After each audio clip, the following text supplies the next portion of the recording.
Welcome to Apple Teeny, where app overload, broken betas, and weirdly powerful iPhone terminals collide.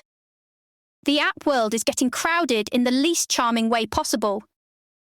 At the same time, people are turning iPhones into little terminal-driven agent machines, which is either the future or a fresh new category of headache. Sensor Tower says app submissions could more than double in the second half of 2026, while downloads only grow maybe 2 to 3% year over year. That is an ugly ratio. More stuff, barely more demand, and everybody gets to fight for the same slice of attention. And because the barrier to publish is so low, the stores keep filling up with apps that feel vaguely generated, vaguely optimized, and somehow all give off the same energy. You knew the vibe.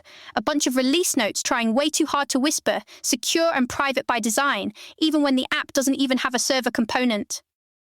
That's what makes this so annoying. The marketing layer gets thicker right when discovery is already getting worse, so the quick signals people use to judge quality get noisier too. Curators have a harder job, users have a harder job, and good developers get buried next to a mountain of cookie-cutter filler. This is the same pattern we've seen in music and YouTube. Quality can still bubble up eventually, but the real bottleneck becomes curation, recommendation, and whether anybody can find the good stuff before giving up. Speaking of giving up, TestFlight apparently decided reverse chronological order was too useful. A recent update switched the list to alphabetical, which sounds harmless until you realize active betas are now scattered among hundreds of dead ones.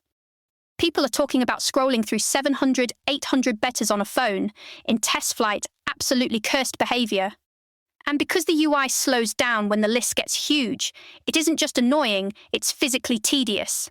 This feels like the kind of bug that only becomes funny after you've spent 5 minutes hunting for the one build you actually need. The obvious fix is sorting options, or at least an archive view for inactive betas, because alphabetical order is not the main character here. Now, for the part that's genuinely exciting, Open Minis runs a full Linux terminal on iOS and keeps its workspace as a normal folder in files. That alone is catnip for a certain kind of person, but the bigger trick is that it exposes a bunch of native iOS frameworks as command-line tools. HomeKit, HealthKit, Photos, Maps, a whole pile of device-level capabilities suddenly become things an AI model can actually operate through a CLI.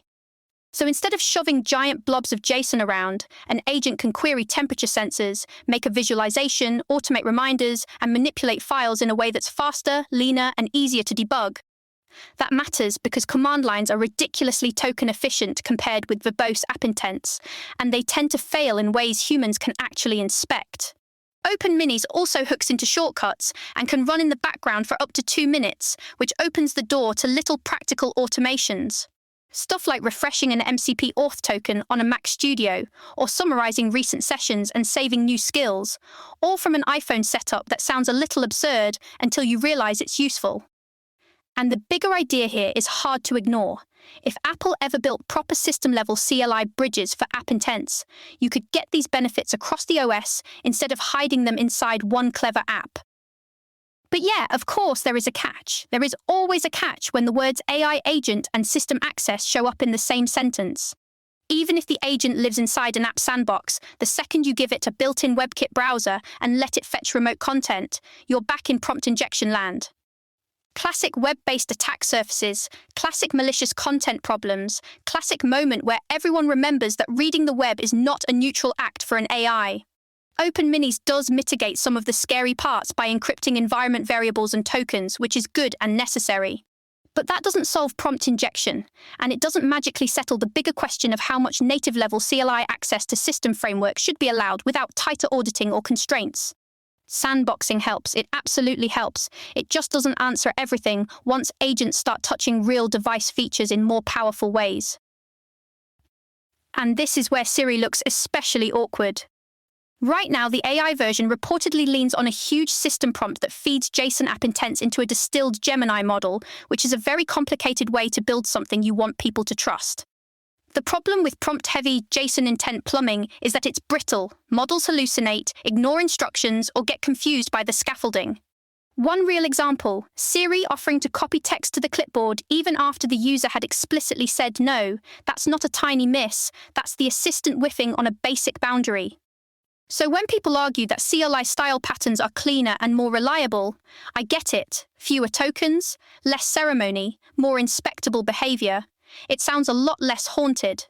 None of that makes the security concerns disappear, but it does make the current giant prompt strategy feel like an increasingly wobbly stack of abstractions. So that's the mood right now. Too many apps, broken beta sorting, and iPhones creeping toward terminal-powered agent life. Honestly, Apple Teeny could use the terminal magic, TestFlight could use the sorting magic, Siri could use a nap and a redesign. Thanks for hanging out with Apple Teeny. This episode was generated by Podkey. Create your own at podkey.fm.